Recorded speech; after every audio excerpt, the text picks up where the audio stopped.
who steps up along the offensive line?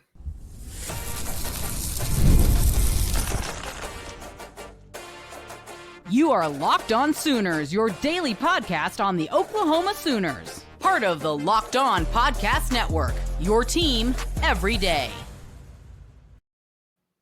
What's up, Sooner Nation? Welcome to Locked On Sooners, and thank you for making Locked On Sooners your first listen every single day. Shout out to all the everydayers out there. Tune in and subscribe to the show wherever you get your podcast. Today's episode is brought to you by FanDuel. Right now, new FanDuel customers can get $150 in bonus bets if your first $5 bet wins over at FanDuel. I'm John Williams, and again, welcome to Locked On Sooners. Jay will be back with us for tomorrow's show, hopefully still battling a little bit of a bug this week. So think about Jay, lift him up in your prayers if you're of the praying type. We're going to have a mailbag episode today. We took your questions on our social media pages over on YouTube, also from our subtext account. If you're not a member of our subtext account, you can have direct conversations with Jay and I over there. All you got to do is go to 405-817-6711. Just text Sooners to 405-817-6711 to join. Again, we'll have interactions with you, talk Oklahoma athletics, in particular football, and we'll prioritize your questions over through the subtext chat. So our first question comes from subtext. It comes from Stevie. He says, what do you think the offensive line depth chart looks like for 2025? Now, Stevie's question, it has several questions about the offensive line, but I'm going to touch on this part in today's episode, and then we'll touch on more of those questions maybe a little bit further down the road on next week mailbag. We'll touch on that, Stevie. The offensive line depth chart is going to be really, really fascinating for the Oklahoma Sooners because I count about 16 guys that I think will factor into the two deep, at least into the competition for the two deep. I think you could literally have 10 to 12 guys battling it out for starting spots along the offensive line this year. Aside from maybe Troy Everett and Fabechi Wiwu, and I say maybe because I feel like, again, everything is up for grabs. Your offensive line has to take a significant step if you want to be a contender in the SEC in 2025. If you want to be in line for a playoff spot this next season, you've got to see improved performance from that offensive line. They had some good moments in 2024, in particular the Alabama game. I thought at times against Ole Miss, they looked pretty good. Second half, not so much. And again, you saw in the Navy game, they weren't able to get a yard on 3rd and 1, 4th and 1 on two different occasions.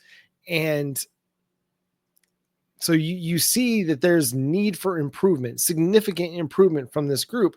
Injuries were an issue, no doubt about it. Inexperience was an issue. That's part of the story of the offensive line for the 2024 season.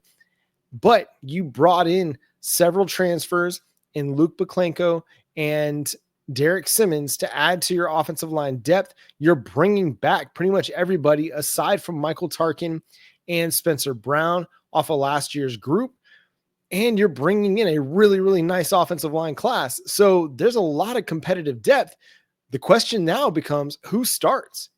I think that's going to be the question on everybody's mind all offseason long and even into the fall, because we've seen in years past where Bill Beatonbow hasn't necessarily decided on what his starting five is going to look like, sometimes even into the season. I really do think Oklahoma has to have that answered before they start the season so they can go into that Michigan game in week 2 with a good idea what their starting five is going to look like, because you got to have cohesion and continuity built up if you're going to have successful offensive line play. So let's look at what a depth chart I think could look like for the Sooners. And so left tackle, and a lot of this I'm just going to go off of based on who was starting at the end of last year and just kind of give them the benefit of the doubt that, hey, they're the starter going into spring ball and winter workouts, but they're going to be challenged and tested by a number of dudes on the depth chart. So at left tackle, starting out with Logan Howland, I very much think that could be Jake Taylor. I think it could be Michael Fasusi. I think you could see Jacob Sexton sliding over there to left tackle. I think you could even see a Derek Simmons sliding over to left tackle. Isaiah Autry-Dent, I think, could be a factor at left tackle. It's going to be really fascinating to see. Logan Howland showed some really promising things last year, and yet the inexperience and still some of the technical things that he needs to work on showed up in some big ways at times. So I think left tackle is a big, big question mark for Oklahoma. You don't I don't think anybody feels great about where they're at because you don't know who's going to be the starter. And listen, if it's Howland or Taylor or Fasusi or Simmons has a lot of experience, but all those other guys, you don't have a lot of experience out of those guys. Logan Howland, among the Howlands, Taylors, Fasusis, he's the most experienced one you have.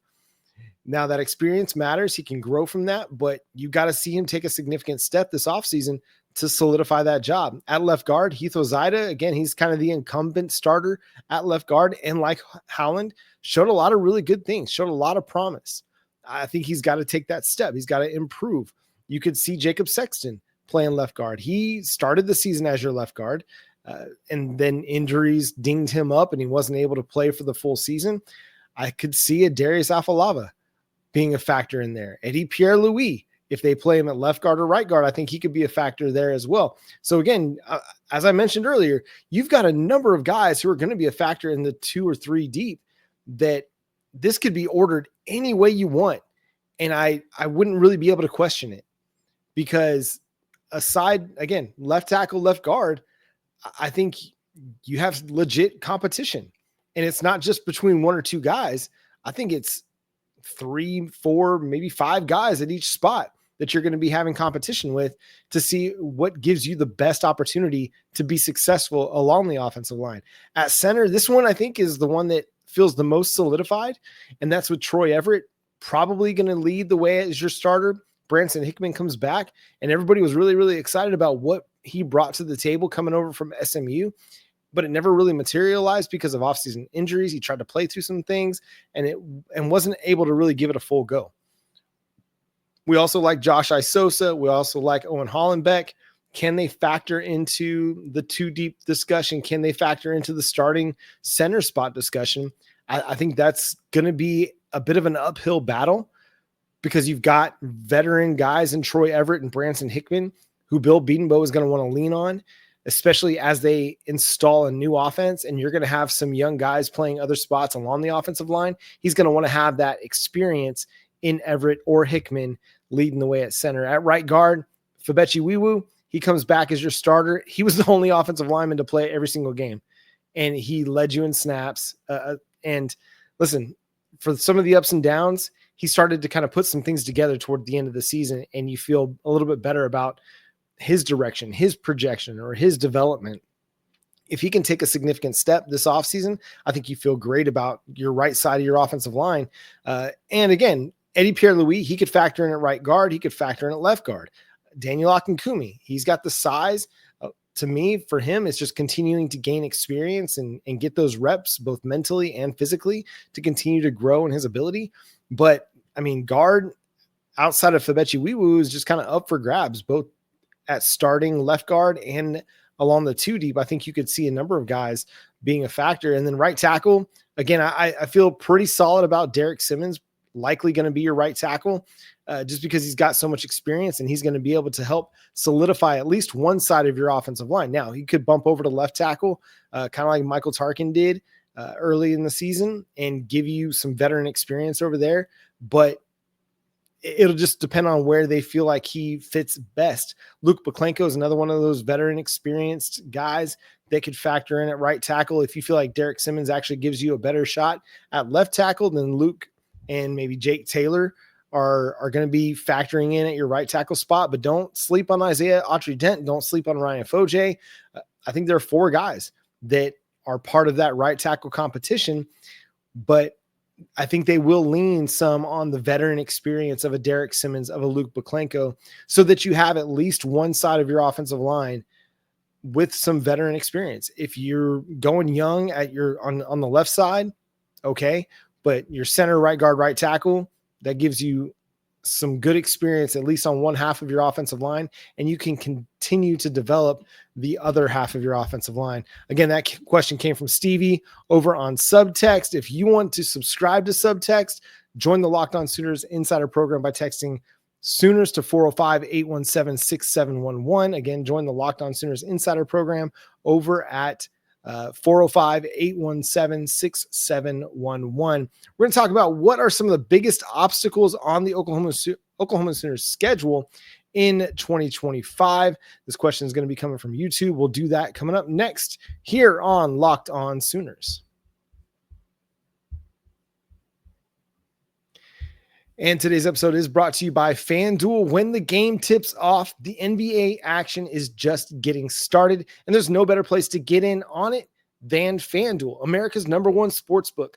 With FanDuel, you can place live bets throughout the game, so even if you miss the opening tip or want to bet on a fourth quarter comeback, you can stay in the action. And if you're looking for a bigger payout, you can even combine your live bets into a same game parlay.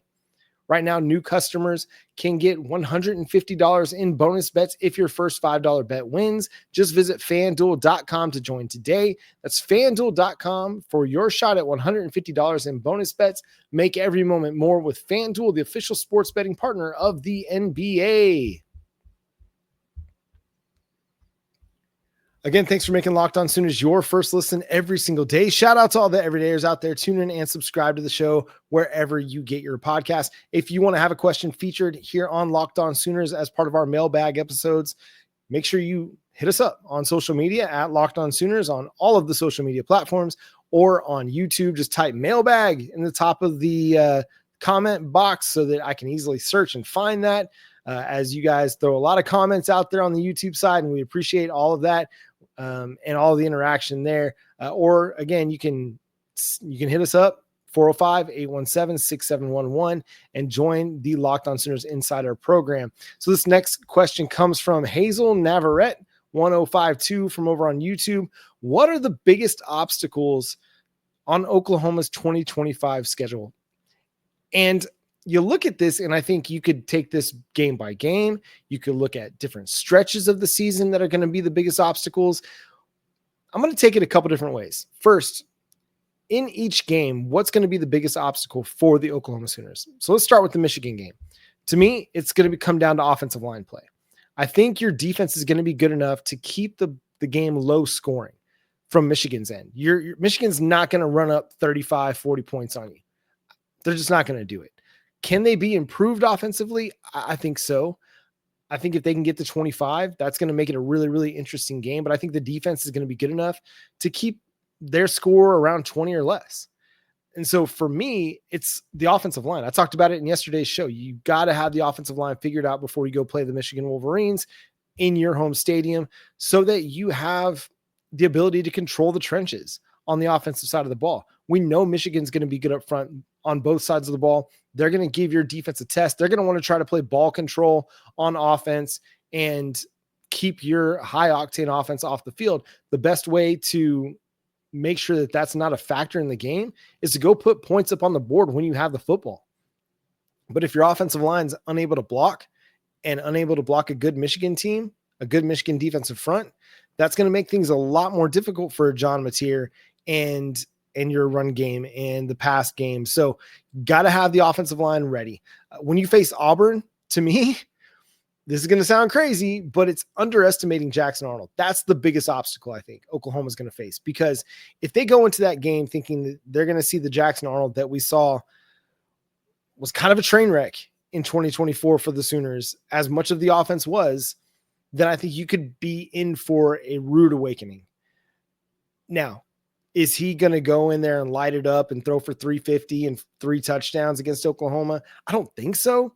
But Auburn's got a really, really nice group of skill players at wide receiver that are going to put Oklahoma's defensive backs to the test. We saw against LSU at the end of the season how coverage was still an issue for the Sooners. If they don't have that solved, I mean, Jackson Arnold knows some of these cornerbacks pretty well. He knows some of what the Brent Venables defensive tendencies are going to be. He knows what Jay Valai is trying to coach these guys to do. Could he take advantage of that? I think he's still got the talent. I think he's got the skill set. To me, it's about, does he have the mental makeup to overcome what was a rough 2024 season? And if he does, he can make that a game, and he could put Oklahoma to the test and make that defense have to work a little bit harder than maybe most people are expecting. For the Texas game, and it's about erasing the bad juju from 2024. Getting held to 3 points, getting held to without a touchdown for the second time in 3 seasons, man, it's got a bad taste in everybody's mouth. And for Oklahoma, they've got to go out and they've got to put on a performance similar to what they did in 2023. And obviously winning the game is the most important thing, but offensively, especially as it sets up for the rest of the season, you got to leave that game feeling really, really good about your offense. Michigan's defense is going to be good. Auburn's defense, I think, is going to be pretty good. But Texas, I mean, that's the game. It's the game of games, right? It's the game that stands above every other game every season.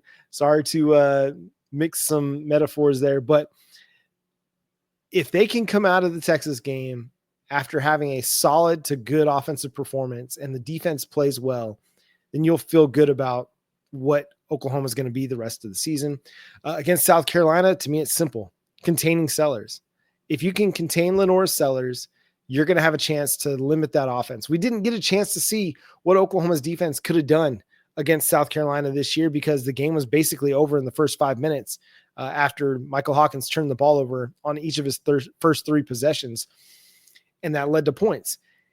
If Oklahoma can limit the turnovers early and not have a repeat of this past season, and they're able to contain Lenora Sellers, who's getting a lot of Heisman buzz right now, I think that gives them an opportunity to get a win on the road in what's going to be a difficult environment to play in Williams-Brice Stadium. But it's going to come down to defensively being able to slow down Lenora Sellers. They showed that they could do it against Jalen Milroe, but you're not going to have Danny Stutzman. You're not going to have Billy Bowman. So your new veterans, the guys that are stepping up into leadership roles, are going to have to take Oklahoma's defensive game to the next level. Against Ole Miss, this is going to be an interesting Ole Miss team because they lost a lot of talent off of that team that went 9-3 in the regular season and just missed the playoffs. You're losing Jackson Dart, but a lot of people are really, really excited about Austin Simmons and what he's capable of doing. You know that they're going to reload. It's about learning who this Ole Miss team is now and being able to take advantage of maybe some of their inexperience. If Oklahoma can do that, you're going to have them at home. It's going to be in a difficult stretch of the season because you're coming off of that one, and then you're getting ready for Tennessee. So you have a stretch where you have Texas, South Carolina, Ole Miss, Tennessee, and then a bye week. I think there's a potential, and I don't want to say this with any disrespect to Ole Miss because, I think they're going to be a good team again, but there's a potential to look past Ole Miss to Tennessee when you have to go on the road to Neyland Stadium and face Josh Heupel and Nico Iamaleava and that Tennessee Volunteers team, that defense in particular, that held you in check for much of that game. So not looking past Ole Miss to Tennessee. Against Tennessee, it's overcoming some of the vibes in Neyland. That's going to be, a tough place to play, a team that is going to want to get back from what Baker and company did, a decade ago and get that win back. But for Oklahoma, it's like now you got the bye week after Tennessee, again, after a really, really tough stretch where you have Texas, South Carolina, Ole Miss, and then Tennessee. Get through those 4 games. You got the bye week coming up. Again, not looking ahead to the bye week, not coasting into Tennessee, not coasting into Knoxville so that you have a little bit of a letdown. It's about the biggest obstacle is going to be about maintaining momentum. If you've built some, you're going to have an opportunity to build some momentum going into that Tennessee game. Again, a pivotal road matchup. Can you take advantage of it? Tennessee's going to be tough. They're going to be a really good defensive team. And then offensively, they're going to be a team that can challenge you. We saw it last year. They were able to hit some big plays on Oklahoma's defense, and that was all they needed. So it's going to be about overcoming that defensive front for the Volunteers and establishing the ground game on the road and kind of taking the crowd out of it if you can. Then you got the bye, and then after the bye, you got Alabama, Missouri, and LSU. Man, Alabama, to me, when you get down there to Bryant-Denny Stadium, it's about overcoming the environment, not being intimidated by what you're seeing. There's potential that could end up being a night game.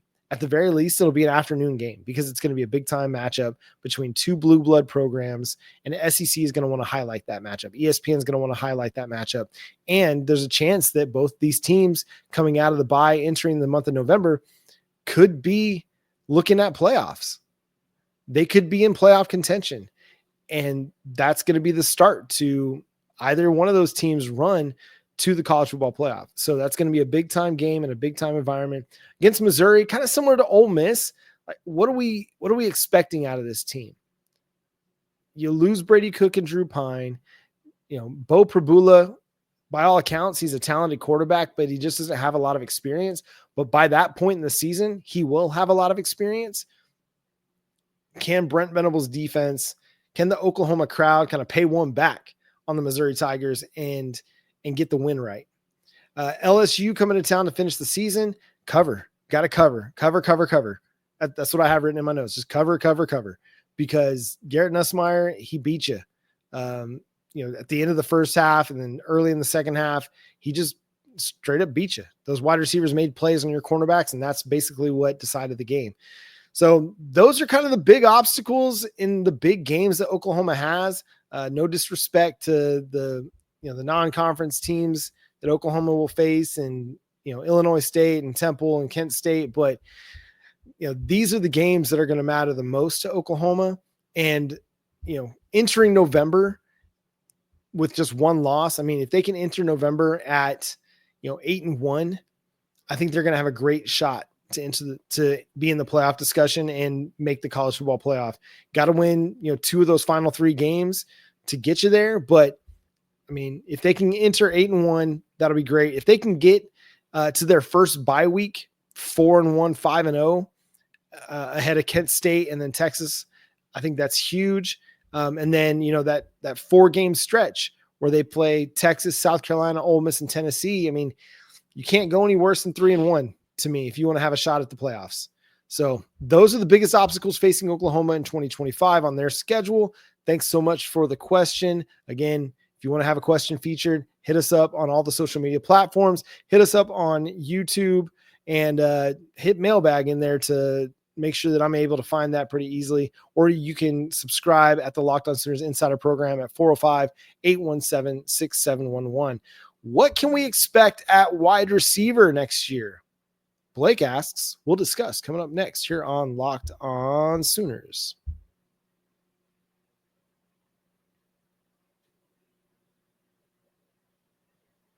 Again, thanks for making Locked On Sooners your first listen every single day. Shout out to all the everydayers out there. Tune in and subscribe to the show wherever you get your podcasts. Again, you can go to the Locked On Sooners Insider Program by texting Sooners to 405-817-6711 to join. Again, we'll have interaction with you on a regular basis. We'll talk Oklahoma football. We'll answer your questions and prioritize those questions on our mailbag episodes, but love getting all these questions, whether it's from social media or YouTube. And we got enough that we've already got next week's episode planned out, and we'll have a mailbag episode. So keep them coming. If we have to do 2 mailbags in a week, we'll do it, but we appreciate all of you and your time and the questions that you provide for the show. So Blake asks, what are the expectations at wide receiver for 2025? For me, it's to be healthy first and foremost. They got to be healthy. If they're healthy, they're good. The offense is going to be good. If they're cursed like they were last year, then it's going to be a struggle once again. But if we're looking at the depth chart for Oklahoma, I think a lot of people seem to kind of be leaning into this here for your starters. Javonnie Gibson, Deion Burks, and Jaden Gibson starting at wide receiver. Obviously, the 2 Gibsons starting on the outside, Burks starting in the slot as he did in 2024. And man, if Jaden Gibson's healthy, you got a gamer, man. You got a dude that is able to go make big plays at every area of the passing game. If Javonnie Gibson, he can take the size and the production that he's had in his career, and he can translate that to Oklahoma, I think you've got something there. He's got good hands. He's got good route running ability, and he's got the size to be a difference maker on the outside. Deion Burks, we know that he's got the game-breaking ability to make big plays in the passing game. Now it's just a matter of utilizing him that way and protecting long enough so that you can get the ball downfield so that you can utilize his speed and his quickness. And because he's a threat, he's going to be a threat to score every time he touches the ball. So let's look at what the 3 deep could be for Oklahoma. I think Keontez Lewis probably factors in along with Isaiah Autry-Dent and Ivan Carrion as your kind of quote unquote second string wide receivers. And then I could see as your third, Zion Kearney, Jacob Jordan, Elijah Thomas.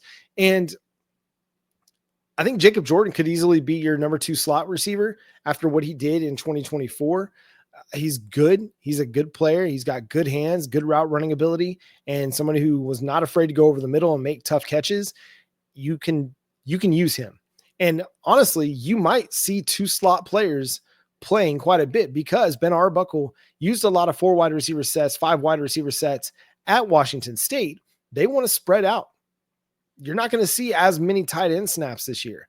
And so if it's Deion Burks and Isaiah Autry-Dent or Deion Burks and Jacob Jordan, I think you're going to see all 3 of those guys get a healthy amount of snaps in the slot because you're going to need them, because your wide receivers are going to be playing a bunch. So you're 2 deep and even into your 3 deep, you could see all 9, 10, 11 guys playing for Oklahoma this year.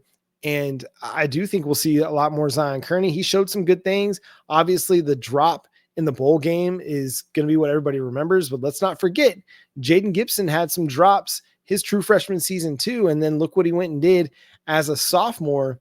And until the injury, everybody was expecting this big breakout season for Jaden Gibson. So don't sleep on Zion Kearney and his ability to take what he learned as a true freshman in an offense that was struggling throughout the season and learn from some of the things that went well and didn't go well and be able to build on that because the talent's there. I mean, he's a talented kid.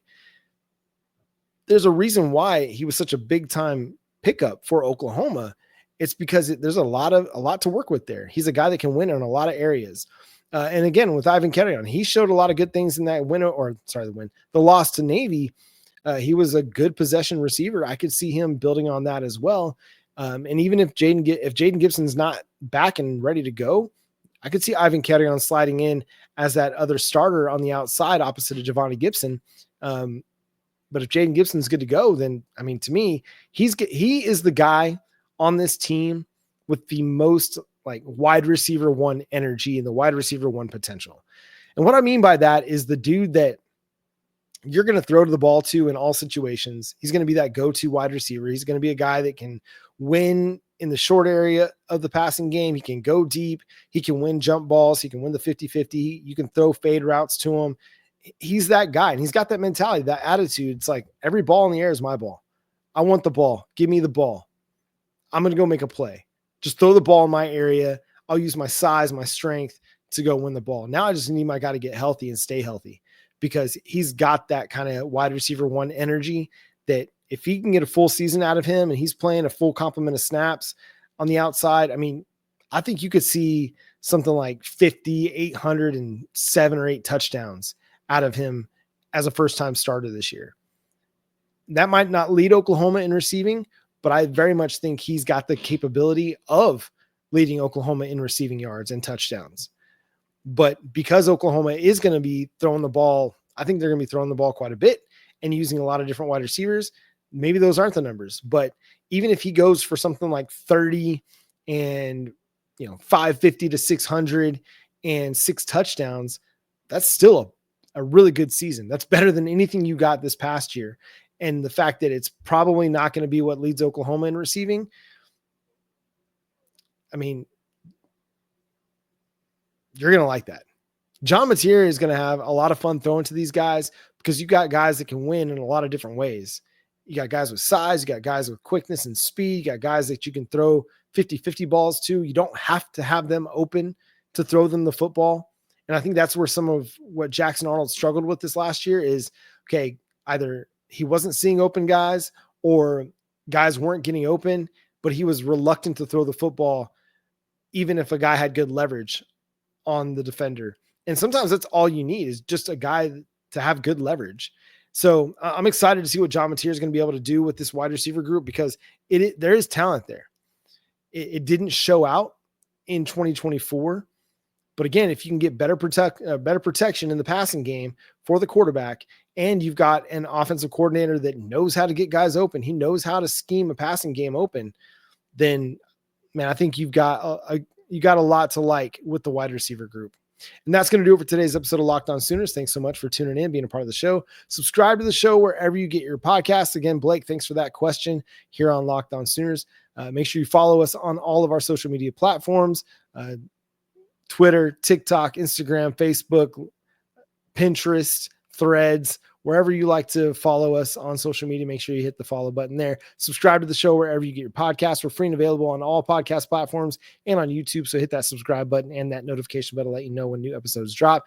Join the Locked On Sooners Insider Program by texting 405-817-6711 to join. We'll have more Oklahoma discussion over there through the chat, and you'll get some of our extra insight as well. But until next time, I'm John Williams from my buddy Jay Smith, who is going to be recuperating and getting back to 100%. Again, make sure you send up some good thoughts for our guy Jay. Until next time, I'm John Williams. Boomer Sooner.